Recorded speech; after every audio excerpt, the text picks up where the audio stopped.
looking at something and saying, oh, I can't get anything done in 10 minutes, saying, how much can I get done in 10 minutes? Right. Systems are about the processes that lead to those results. Yeah. Like goals is like, that's the end thing, right? That's the thing I'm going to measure. If this were easy, what would it look like? We're so focused on figuring out the best way that we never do it at all. It says when preparation becomes a form of procrastination, you need to change something. Hi, y'all. Welcome to Hustle Humbly. It's Alyssa and Katie, and we are two top producing realtors in the Baton Rouge market. We work for two different companies where we should be competitors, but we have chosen community over competition. The goal of our podcast is to encourage you to find your own way in business. So stop comparing yourself and start embracing your strengths.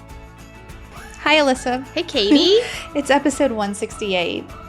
The Atomic Habits Review. Book review. Book review. It's book review time. So if you're watching us on YouTube, you see that we are in our comfy new environment. I know. We have new chairs. Yeah, I feel like we're here to just sip on some tea and discuss a good book. I brought my tea. Today I have my Lebanese tea from lunch because it is, in fact, at the recording time, still quite hot here. Yes. But hopefully by the time you hear this on October 24th, it's really cool. It's got to be a little cooler. It's got to be delightful. At least out of the 90s. Maybe you're in a cozy sweater. Maybe you have a hot tea today. Yeah. But we're in our cozy chairs, and I'm going to bring us in like a blanket when it gets colder. Mm-hmm. Well, it'll be, you know who records sometimes like in bed? Caitlin Bristow. Oh, yeah. Like she's in bed with her microphone. I'm like, man, that looks real cozy, but I think you would fall asleep 100%. Oh, yeah. I'm such a napper. You're yawning during a lot of the episodes. I'm sorry. I forgot to watch that. Mm-mm. I forget. But now YouTube is like here with us in our cozy chairs. And Jay didn't put up any of the sound dampening. And I'm telling you, I'm feeling a little naked in here. I know. Naked and nervous. I'm like naked and afraid. I'm naked and afraid. I'm like, I don't know. Is it going to be okay? He didn't turn on the lights either. Like, I'm like, is it okay? I don't know. We'll see. Sorry, YouTube, if it's not, but at least you could pretend like you're in our little cozy recording area. Yeah. Okay. So in our Hustle Humbly community, Yes. we did a book club with everyone just to get to know each other. And it was really fun. I think everyone was loving your book club post from your local book club on your social media. And so then we've talked about you being in this book club on the show before. and you even have a book club Instagram account now. Yeah. I feel like book clubs are a part of who you are. Well, what's funny is I always loved to read growing up and in college, but I always read fiction. Okay. It was my escape, but it was also just a way to like get other perspectives and, dial into another story. I never was successful with reading business books, self-help books. Yeah. So when y'all said y'all wanted to do a book club within the community, I was kind of nervous because it's kind of a how-to, kind of a self-improvement, kind of a businessy book. Yep. I thought it would be difficult to get through, but it was not. Oh, no. Atomic Habits. It was so good. It's shockingly good. And I do feel like it helped my perspective. It helped me get over a few mental blocks I feel like I was having in a few areas. It was just so refreshing. Let's start by saying Atomic Habits is a #1 New York Times bestseller written by James Clear. And the actual title is Tiny Changes, Remarkable Results, an Easy and Proven Way to Build Good Habits and Break Bad Ones. So Atomic Habits, and that's like the, underneath. I had been wanting to read this forever, but it's not been around that long, actually. It's a beautiful cover. It is a beautiful cover. YouTube can check it out. Check it out. It's shiny and golden, but it was released in 2017. Oh. Did you know that? And now someone just told me there's like a 9-week wait list for it on the apps. Really? Mm-hmm. Well, let me tell you that James Clear, we talked about this. Actually, it says copyright 2018. I think he wrote it in 2017. Had this crazy email list, right? Right. So that's how this all started. He had his email newsletter was growing as he studied and talked about these topics, right? Habit forming, habit building. He got his newsletter up to like over 100,000 people, and then he wrote the book. So the book did not come before the audience. I just think it's riveting that he basically kind of wrote the book through his email newsletter and then put it all together into a book. Yeah. And I think that's why the book is so good. He's really honed in on this information over a long time. Yeah. It's so good. Okay, but here are my overall thoughts, because you said you read fiction books. I am not a reader because I'm a slow reader. And in my adult life, all I have read are business or like self-help-ish books, like all nonfiction. It's the only thing I have read as an adult. And yes, I have finished some books. I have also started a lot of books that I never finished. And when I got through to the second half of this book, I was like, I read the whole second half in one day. I just could not believe how fast I read it. I was like, I mean, I did, to be fair, I got the audiobook first. Okay. Because that is a better way for me. I can listen in the car. Yeah. It's better than me trying to read, okay? But when I started listening to this audiobook, I was taking so many notes that I was like, well, forget this. I can't rewrite the whole book. So I bought a hard copy and I took the notes in the book while I listened. See, when I was listening to it in the car, I was having to pause it at every single red light to like make notes and write down these key takeaways. And then I realized this is too much. I can't write all of this. It's too good to listen to in the car. Yeah. Now, the other thing I like about Atomic Habits that I think most business and self-help books fail at is that there are great stories woven through the book, or like, you know, examples that are really good stories. The thing I hate most about a business book is that they have one main idea. It's basically in the title. They get you, like, they tell you what it is in the first chapter, and then they spend the subsequent 20 chapters trying to convince me that it's good and that it's right. I'm like, if I'm already bought in after chapter 1, the rest of that becomes an annoyance to me. Yeah. Like, I don't need you to convince me for me, this is taking me hours to read. You already have me. So there's some books that I've started and been like, oh, well, the title was the best part. I got it. I got everything I needed out of the foreword or chapter 1 or whatever. Okay. Do you do Blinkist? No, I don't. Okay. I know what it is, though. So Sarah, a friend of the show, Sarah Becker, does Blinkist. She's a big, big reader, and she reads, you know, all kinds of books, fiction, nonfiction, whatever. But she said she's loving Blinkist for the business books because it really does get that information down into a more concise and like so much quicker. Yeah. Don't keep selling me the deal. Like I've already bought your idea. I don't want you to keep selling it to me. So Blinkist sounds like it might be a good option. I think that's like a service you can pay for. Yeah. Like it condenses the book. Yeah. Like a Cliff Notes. Yeah. For the business book. That's exactly what it is. So that's, if you're not a reader like me, maybe a Blinkist is the way to go. Okay. What is your big takeaway from Atomic Habits? So you enjoyed reading the book. Like what?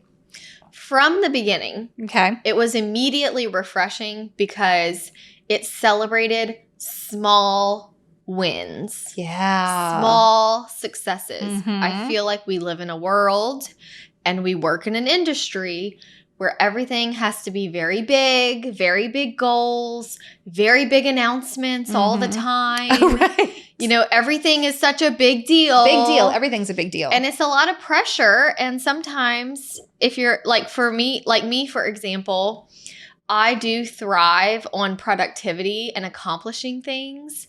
But if I only complete something 75%, I consider it like a fail. Oh, yeah. Whereas in this book, he's talking about tiny improvements will only make you better. Like, wow, you're 75% done. Look how close you are. Right. I used to look how far you've come. Exactly. Yeah. Yes. And I used to feel like unless I could designate a whole day to something, I wasn't going to do it. Right.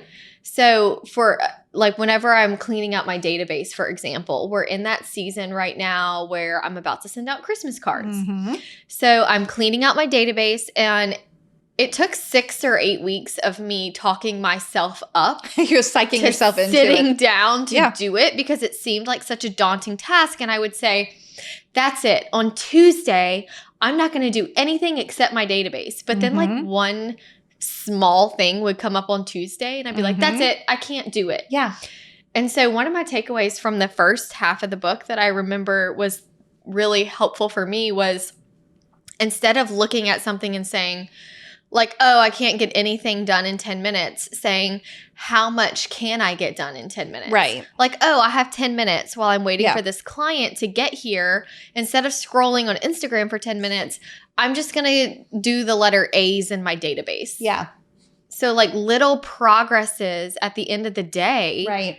are really make a huge impact. Yeah, he tells that story of the plane that's like 1 degree off course. And then like the plane is taken off from California to fly to New York and it's 1 degree off course. But by the time it arrives at its destination, it ends up in like Washington, D.C. or whatever. Like, it's not even close. That one tiny degree Uh-huh. over the course of time Right, over makes a time. really big difference. Makes a huge difference. But he says it also works in the reverse. One small positive change over time compounds. Like compound interest is the way that it's described. And it was really interesting to see like the examples he gives. Like he does the bicycle team. Were they the British, the English bicycles, the cycling team? Yeah, the cycling team that was I never think it was very British. good. Yeah, they were. It's British. They were terrible, and then they started making all these little changes, Very small changes. They changed their mattress, or they changed like they kept their bikes in a certain environment that didn't get dusty. Like it was just.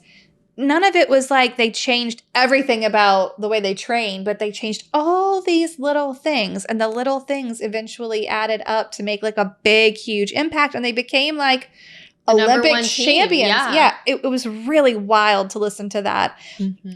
I just liked the stories that he told were so effective to be like, oh. There was one analogy he gave that really stuck with me. And it was about there was a man in a wheelchair and someone asked him, do you feel so confined to this wheelchair? Like, do you resent the chair because this is your life? And he said, absolutely not. I am so thankful for this chair. Like without this chair, I would be bedbound. Yeah. I would have no way to get out and about. And I went, oh my gosh, what a perspective change. Right. And it made me think like the fact that pretend like there was no wheelchair and you were bedbound and then all of a sudden it was invented. Right. Like, oh my gosh, are you for real? I can get out. I can get out and about and go do all these things. You would be like, freedom. It was a light bulb moment for me. Oh, I love that. I, like I said, highlighted half of this book. It's totally over the top, but I did like stew it down into like my favorite quote from each chapter. And then I would still be like writing notes on everything. But I love that this is one of my favorites. Too often we convince ourselves that massive success requires massive action. Like, oh, I can't get big results unless I do. Like, I've got to prospect for 4 hours every morning. Like, no. Well, I think in real estate, we are being told that a lot. Yes. And so it's very easy to get discouraged because a lot of the things that we are told we are supposed to be doing is actually not attainable. Even here in our market, at one point, we had this coach that was kind of like hanging, he was marketing to real estate agents, coaching. But at the end of the day, if you really did some research, he once was an agent that never could make it. Right. And so now... So he's there telling people, if you want to be successful, you need to be, he was big into door knocking. Oh. You need to be door knocking. You need to be calling the phone book. And here's the thing. He was telling people to do things that he's not doing. Right. And so the whole point of me using that as an example is you need to be careful who you're listening to. Yeah. If you're a new agent out there, the people or the sources that are telling you to do these big dramatic things, are they doing those things? Yeah, right. Are they actually working? Right. Like maybe that it feels like the right thing to say, but it may not be the truth. Yeah, I think a lot of times we do look outward, especially if we're trying to make a change or reach a goal or do something, and we don't look in. We're like, what are you doing? What are your activities? And that's what I think happens in this book. It really gets so small. Like, what do you do every day? What are the small things that you're doing? And then he says, you get what you repeat. Like, what are you doing? Like, what can you do every day that you can handle? When we were just doing book club, you brought up the point where he says, what's something you can do on your worst day? Yes. Like, what's something you can handle on your worst day? Yes. He talks about how people get excited and hyped up when they're goal setting. Yep. And they get over motivated, basically. And they set these big, lofty goals. And he said, instead of asking ourselves what we should do on our best days, ask yourself, will I still be able to achieve this goal if I'm having a bad day, if I'm tired, Yeah. if the kids are sick? Right. Like, what are my goals attainable for my area of life, and not just when I'm really excited? Yeah. Right. You're overmotivated. Right. Be overmotivated. They have to be things that are so easy that you could do on autopilot. Yeah. Look, exactly right. When you're thinking about adding something to your business or your life, can you do it on your worst day? Can you do it like when you're feeling... So it has to be small. Yeah. You don't have time to be like, I'm going to run for an hour every day. Right. And then you're having a bad day with a lot of appointments, or maybe you don't feel your best and you're like, oh, I still got to run for an hour. But what if you were just running for 5 minutes? And so many people set goals that are usually like an hour a day or something like that. Well, they shoot for the moon yes. and hope to land in the stars. Is that the... Yeah. But that doesn't work. He said start with 2 minutes. 2 minutes. 2 anyone could do anything for 2 minutes. So if, say, I'm using my database as an example, but say I said, you know what, I'm going to sit down at my computer and set a 2-minute timer and see how much I can get done.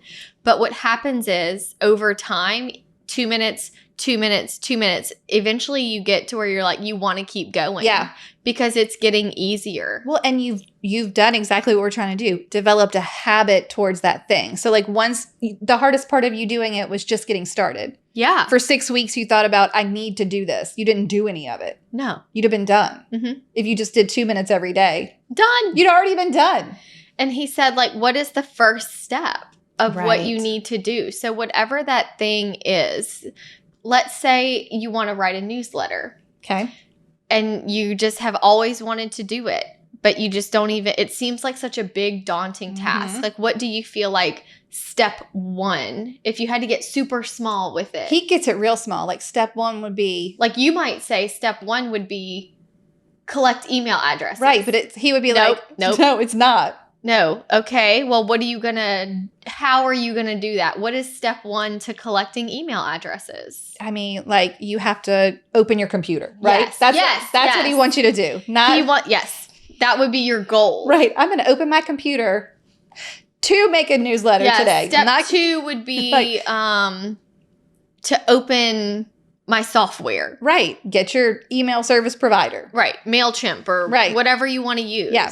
So he just keeps going deeper and deeper into, but why? Right. And what? Yes. What is the first step down to like if your motivation, he uses a lot of physical, exercise motivation examples, such as if you want to get up earlier to go to the gym. Mm-hmm. The first week. I love this. Set your alarm for 5:30. But don't go. Right. Just set the alarm. Just get into the habit of the first week of setting your alarm, and then you can turn it off and go back to sleep. Right. Week 2, go to the gym. Maybe week 2 is just set your alarm and put on your exercise clothes. Yes. And that's it. Yeah. And then week 3 is you set your alarm, you put on your exercise clothes, and you drive to the gym. And then week 4 is like you set your alarm, put on your exercise clothes, drive to the gym, go inside. And then like you can make it really small. But I think where most people discount or even take it as a negative that they only went to the gym for 20 minutes. Right. But that's amazing. Yes. And that's what was so great about this book is that it just really took the pressure off of having to be so super productive. Yeah, and he gives all of this really practical advice about how to do, I mean, like really specific advice, like habit stacking, and like he's going really through, like, you want to make a habit, here are the steps to make a good habit. But one of the things that I really enjoy, and we've already brought up goals in this episode, is that in the book he's saying, forget about your goals. Yeah. Focus on your systems. So it's not about your goals. It's about what is the system. So, you know, me being a systems person, I was like, this book speaks so much to me.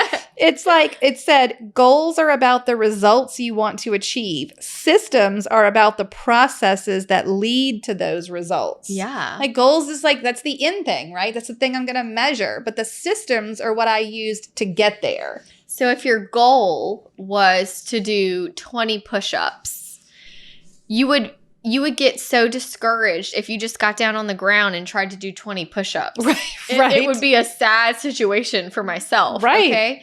But he's saying, what if you said, I'm going to do 1 push-up a day for a week, and then I'm going to do 2 push-ups a day. Right.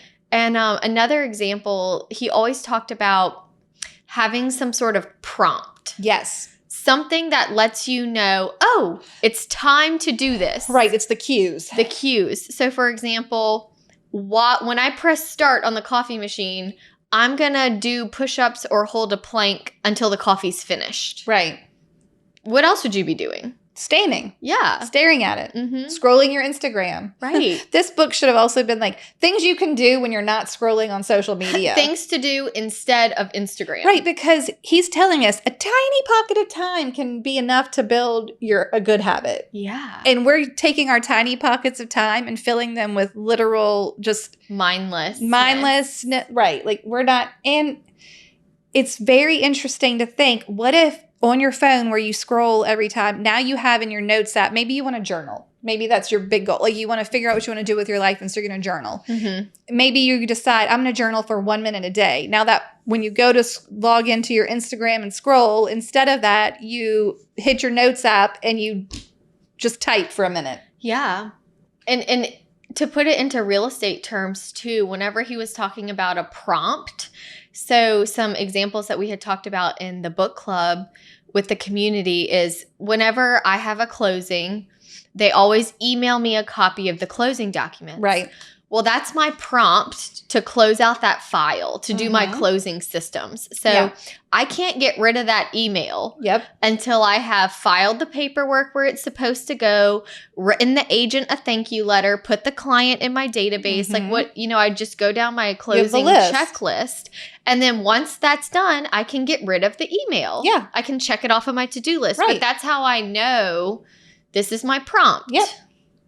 I like a good prompt for any, like, if this, then that, right? Yes. That's a lot about what email templates are. If this, then send this template. Yes. And that should eliminate a lot of the stuff that you're going to have to do. It's mindless. It's so mindless. It's just autopilot, things that you can put into place for your business that is just automatic. Right. For sure. Whenever I get a phone call and it's a new buyer or seller, while I'm on the phone with them, I open Trello. Yeah. And I immediately, while they're talking, that's where I put all my notes, and it saves me a whole step because I'm just putting it where it goes. That's my prompt. Yeah.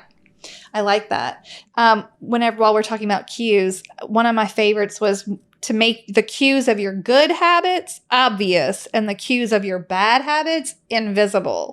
So instead of having Instagram on your home screen, maybe you take it off of your it's just in your app drawer and you have to go through a whole shebang to like find it, right? Yeah. So your bad habit is gone, but maybe your good habit now in its place is your notes app where you're going to journal. Yes. Or whatever, like maybe your good habit is that you keep your exercise clothes out in the morning, like you got them out the night before and they're out in the morning. Like, oh, there's what I needed. It's right there in front of me. So easy. Here's my big water, bottle or whatever you're trying to do. Make the cue for your good habit, like very readily, like there, obvious. And the cue for your bad habit, invisible. Like one of the things at night, I plug my laptop in so that the next morning I can like just sit at my desk and open it and it's charged. It's good to go.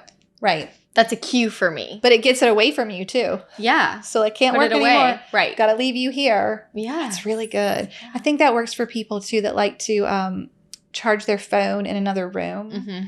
Like even if you're charging your phone during dinner or like whatever, you're just getting it away from you so that you can focus on what you want to do instead of what you don't want to do. Hey, Alyssa. Hey, Katie. What do we mention almost every episode?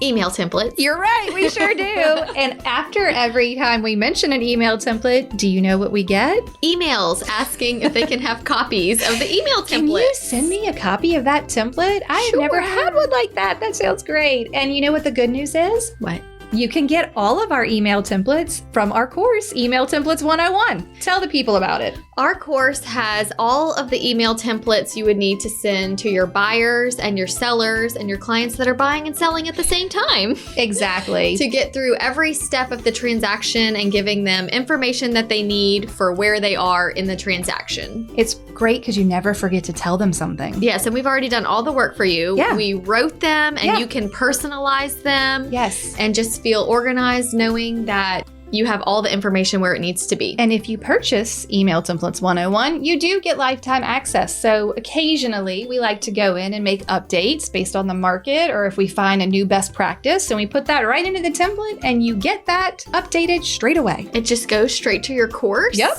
Right. It's just there. It's It's already just in there. there. It's just already there. in there. You don't even have to worry about it. We'll That's send wonderful. you an email and we'll say updated. That's great. Where can they find these email templates? You can find the email templates at emailtemplates101.com. Emailtemplates101.com. Yes, head over for reviews and all of the specifics. Wonderful. Okay, enjoy.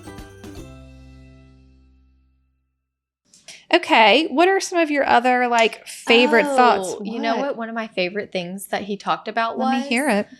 how we really have to, it's all mindset. You Yeah. know, we love mindset stuff, but how he's saying you really have to think about it as thinking of yourself in a better light. Yeah. Like instead of saying, I'm trying to get more organized, you Yes. say, I'm very organized. Yes. You speak it. Or like Right. he used the example of smoking. Wait, can I? Yes. Okay. You should. I died when I was reading this book because I don't remember what page it was on. Whenever he's talking about this, I literally write on page 30, when I quit smoking, I kept telling myself, I am not a smoker. Yeah. So he's saying. Then on page 32, he says. You wrote OMG. I wrote, OMG, me. He says, they no longer, he literally gives the same example. No thanks. Like if someone declines by saying, no thanks, I'm not a smoker. Right. Instead of saying, I'm trying to quit, they would say, no thanks, I'm not a smoker. Yeah. Like you have to actually speak to the person.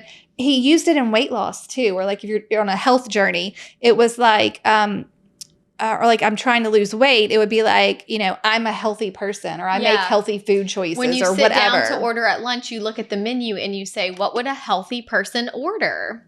Yeah. They would order this. Great. That's what I'll order. Yeah. Isn't that interesting though? So if you're trying to quit smoking and someone offers you a cigarette, don't Be like, say, I'm not a smoker. Yeah, I'm not a smoker. Right. Not I'm trying to quit. I'm trying to quit or I'm trying to become a runner. No, I'm a runner. Yeah.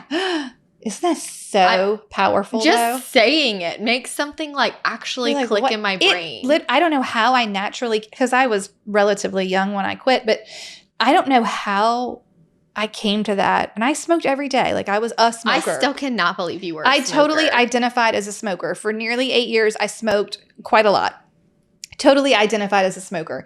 And when Jay and I started dating, so it's been almost 20 years, he was like, no, we're not doing this. And so I'm like, I got to quit because I want to I like him. I got to quit. And I just naturally came to that. I just would be like, I'm not a smoker. I feel like a lot of what James Clear does in this book felt natural to me. Did you feel that way when you read it?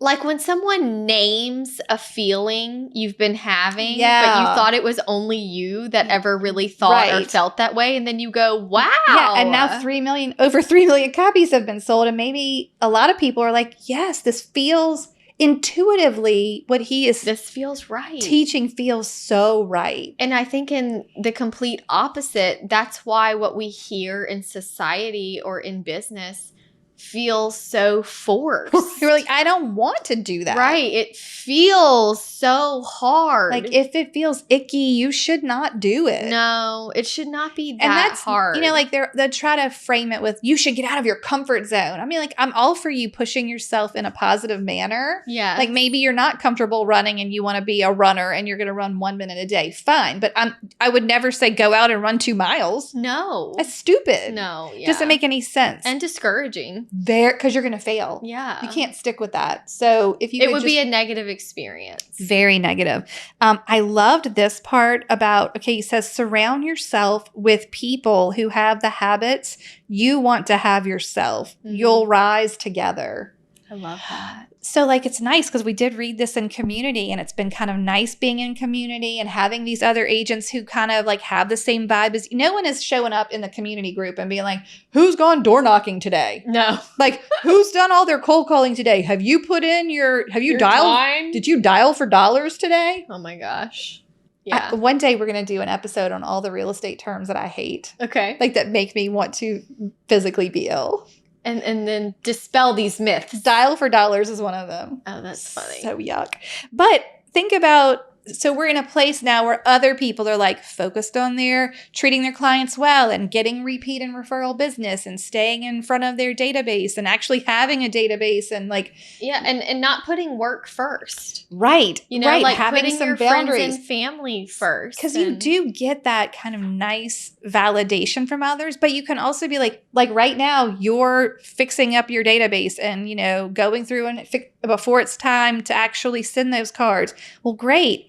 Other people are going to hear that you have those good habits, even though you felt like you struggled to get there. Yeah. But they'll be like, well, Alyssa's doing it. I can do it too. For sure. So surround yourself with people who have the habits that you want to have. Mm-hmm. I thought that was a really good tip. That is good. You know, remove yourself from the people you don't. I literally could go through this whole book and read you page after page.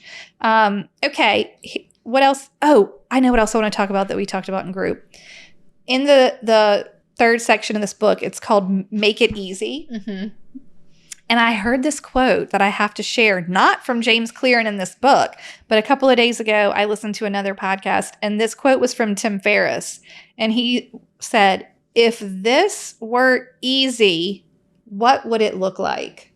Like, if this were easy, so whatever you're doing, like prepping for a new buyer consult or sending out your Christmas cards or, you know, updating your database, if this were easy, what would it look like? Mm-hmm. I just think it's also good to take that pause and be like, what's the simplest way to do this? Yeah. Like, what is step one? Right. The simplest. I only want to do step one. Mm-hmm. Maybe once you do step one, though, then you're like on the right path, right? Well, he was saying, too, the problem is we're so focused on figuring out the best way that we never do it at all. Yeah, we need to be more focused on what's the easiest way. Yeah. Like, not the best way. Yeah. What's the easiest way to get this done? This would be a good time to go listen to the episode on perfection. Yeah. Done is better than perfect. Uh-huh. It is. It really is. Mm-hmm. I think that's so funny.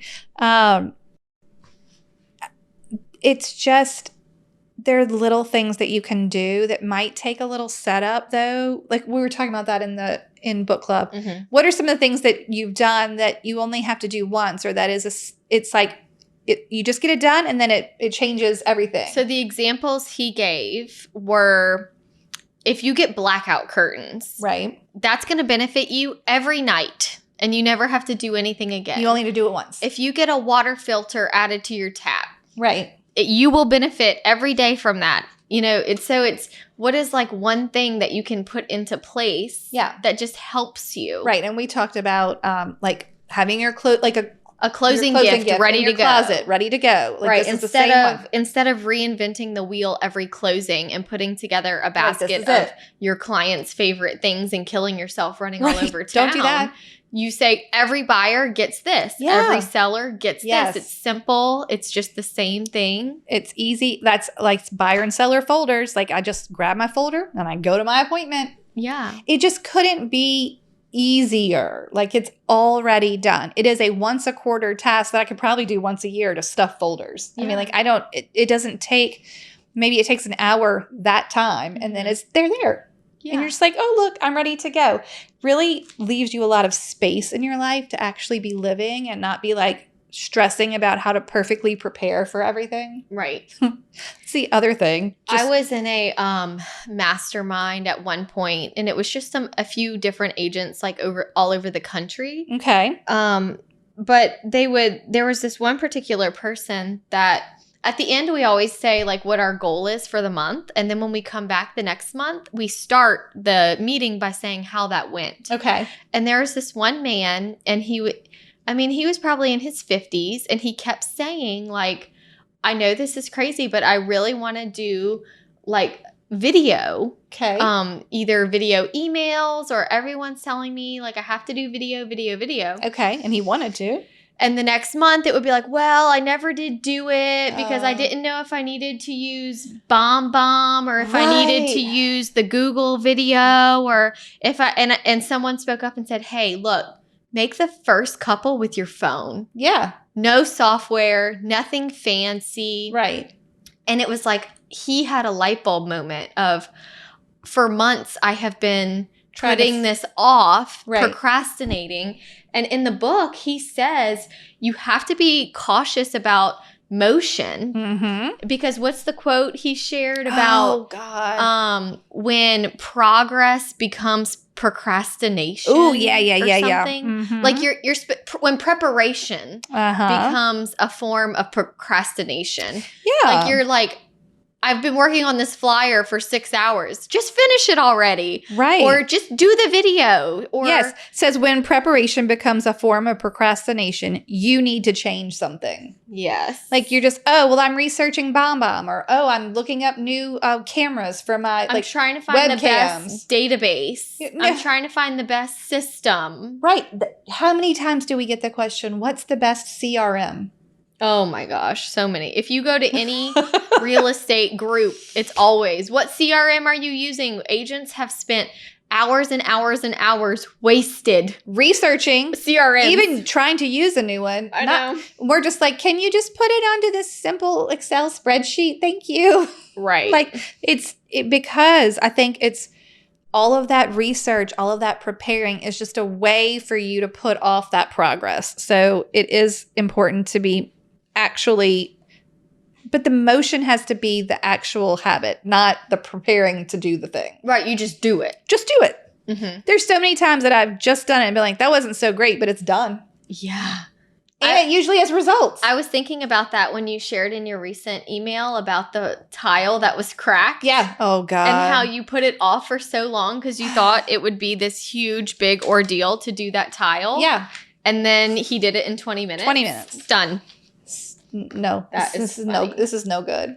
But that's what we do. And then it was like this mental to-do list that stuck with you, right? And weighing you down when you're like, in the amount of time that I've like written this from one to-do list to the next, I could have just done it. You know what I mean? Right. I kept transferring it from one list to the other one. I'm like, why don't I just do these things? That's how I was before I got super organized in my email. I was a over-organized organizer. Yeah. But like I had folders within folders within folders like, and colored coding things. And I'm like, by the time, I'll never find anything. It would take so long. The motion that you were doing was organizing. It felt productive, but it was a lie. Like when you get to the end of the day and you're like, what did I do all day? I was working. Nothing. I did nothing. Nothing productive, really. I know. Oh, gosh. Mm-hmm. Okay. A lot of the other stuff that's in the book that makes you feel really good is like, he talks about being lazy and how that's kind of like your like standard and that you really have to work within those parameters. He's like, it's okay. Just make everything easy. Make it easy for yourself. If you're lazy and you don't want to. If you know that about yourself. He's like, that is the natural inclination. Oh, that was such a great quote. I'm going to find it for you. It is the natural inclination for everyone is to keep their environment the same. That's the way your brain is structured. Like you don't want to change. Like no, your brain is like. Even if it's a better improvement, even if you say, I'm going to wake up at 6 a.m. and go for a 10-minute jog, your brain is going to be like, hold on. This is not what we do. Yeah. It's going to give you resistance. It's like and we're not just saying that because he said it in the book. He says it is a actual biological response that your brain is designed to keep level, status quo. No changes. So any change, even positive, you will be met with resistance. Yeah, your brain will resist. I know. I found it. It's conventional wisdom holds that motivation is the key to habit change. Maybe if you really wanted it, you'd actually do it. But the truth is, our real motivation is to be lazy and to do whatever is convenient. And despite what the latest productivity bestseller will tell you, this is a smart strategy, not a dumb one. The law of least effort, which states that when deciding between two similar options, people will naturally gravitate toward the option that requires the least amount of work. I mean, wisely so. Right? Like you're not work smarter, not harder, be more efficient. Yep, very interesting. So it's just, and also good to kind of like, after reading this book, I feel like I just recognize these things more. Like you just recognize those patterns. Like, oh, well, it'd be really easy to just habit stack this or like do this a little bit. Or just do it a little bit. I feel like this book could have been called, just do it just a little bit. Just a little bit. Just a little bit. But really, atomic is because he's talking about like the size of an atom. It's the tiniest unit. The tiniest unit of matter. But doesn't it sound huge? Atomic habits. But it actually is tiny atomic changes. Means tiny. Microscopic. Tiny, tiny, tiny. Okay. Anything else important that you want to make sure they know about? I do want to mention, so we did this book in the community, in the book club.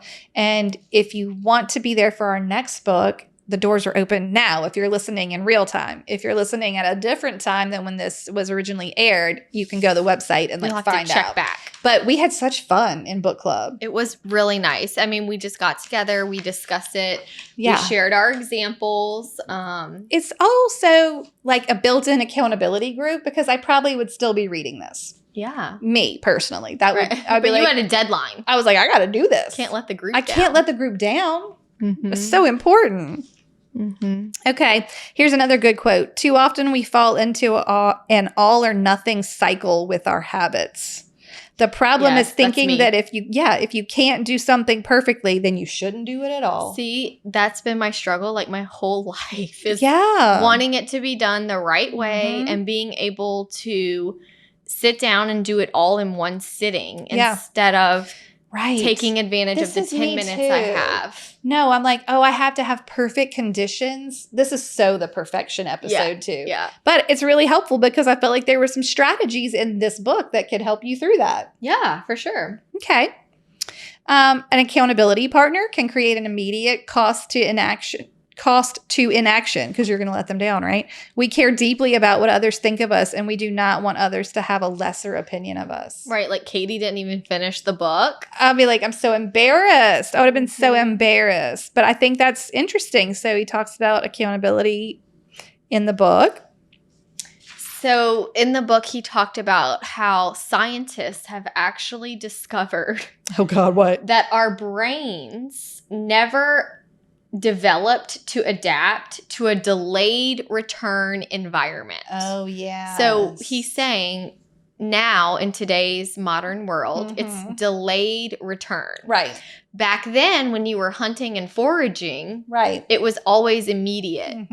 But now you have to do things for so long before you see positive results. And that's why so many people drop out. Yeah. One of my favorite analogies he gave was the ice cube. Oh, yes. Melting the ice cube. So there's an ice cube, okay? And it starts at 0 degrees. And 1 degree at a time, it's warming up. So the temperature is changing ever so slowly. And so many people give up on it melting at like 30 degrees. Yeah. They're like, it's been way too long. It's been 30 days and this ice cube has not melted. But they didn't realize that they were only 2 degrees away from it melting. You're right around the corner. Yeah, it was right Don't give up. there. It was right there. So many people give up before they even reap the benefit. What do they say? A minute before the miracle? Yes. A minute before the miracle is when the amazing things happen. I mean, But our culture values the present more than the future. Yeah. So we feel like we want to be happy right now. Mm-hmm. So I want to do this right now. And then later, I wish I would have done I wish I would have done it then, you know? Right. Oh my gosh. That's like so the quote, true. the best time to plant a tree Yes. I love this one. Today. No. Is 100 years ago. Yeah. Second best time. And the second best time is today. Today. Yeah. Yeah.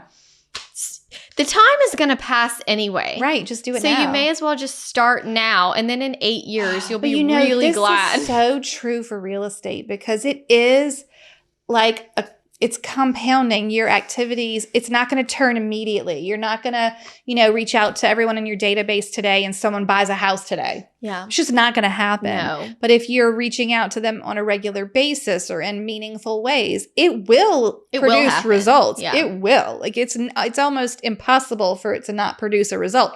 But will that be in a year? Will it be in 3 years?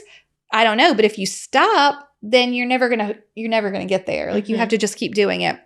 Here is a great quote that is perfect for real estate, perfect for our show.